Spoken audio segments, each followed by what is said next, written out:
ఆంధ్రప్రదేశ్లో అధికార విపక్ష పార్టీలు బీసీ ఓటర్లను ప్రసన్నం చేసుకునే పనిలో పడ్డాయి. బీసీల కోసం ఇంతకాలం ఏం చేశామో వైసీపీ క్లెయిమ్ చేసుకుంటోంది. టీడీపీ ప్రకటించిన బీసీ డిక్లరేషన్ కు కౌంటర్ ఇస్తూ ముందుకెళ్తోంది వైసీపీ. అసెంబ్లీ ఎన్నికల్లో గెలుపే లక్ష్యంగా వైఎస్ఆర్ కాంగ్రెస్ పార్టీ అడుగులు వేస్తోంది. ఒకవైపు అభ్యర్థుల్ని ఖరారు చేస్తూనే మరోవైపు మేనిఫెస్టో తయారీపై కసరత్తు చేస్తోంది. తమ ప్రభుత్వ హయాంలో చేపట్టిన అభివృద్ధి సంక్షేమ కార్యక్రమాలను ప్రజల్లోకి తీసుకువెళ్లే పనిలో పడింది.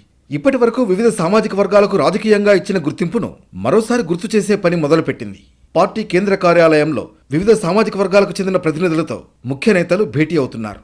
ఎన్నికల షెడ్యూల్ వచ్చే వరకు ఈ వరుస భేటీలు నిర్వహిస్తూనే ఉండాలని అధికార పార్టీ భావిస్తోంది. టీడీపీ బీసీ డిక్లరేషన్ను ప్రకటించడంతో ఆ పార్టీకి కౌంటర్ ఇచ్చే పనిలో ఉంది వైసీపీ. సర్పంచ్లు మొదలుకుని ఎంపీల వరకు ఎన్నికైన వాళ్లలో 40% పదవుల్లో బీసీలకు అవకాశం ఇచ్చామని చెబుతోంది. ఈ అంశాన్ని ఆయా సామాజిక వర్గాల్లోకి బలంగా తీసుకువెళ్లాలని ప్లాన్ చేస్తోంది అధికార పార్టీ. నామినేటెడ్ పోస్టుల్లో 64% పదవులను బీసీలకు ఇచ్చిన విషయాన్ని గుర్తు చేస్తోంది వైసీపీ. స్థానిక సంస్థలు రిజర్వేషన్ లేకపోయినప్పుడు కూడా, ఓసీగా ఉన్నప్పుడు కూడా ఆయా స్థానాలలో జగన్మోహన్ రెడ్డి గారు ఇవాళ బలహీన వర్గాల వారికి అవకాశం కల్పించినటువంటి పరిస్థితులు రాజకీయంగా మనం అందరం కూడా చూస్తా ఉన్నాం. ఇక ఈ ఎన్నికల్లో 60% ఓట్లు రాబట్టడమే లక్ష్యంగా పెట్టుకుంది వైసీపీ. అన్ని వర్గాల ఓటర్లను తమ వైపు తిప్పుకునేందుకు ప్రయత్నిస్తోంది.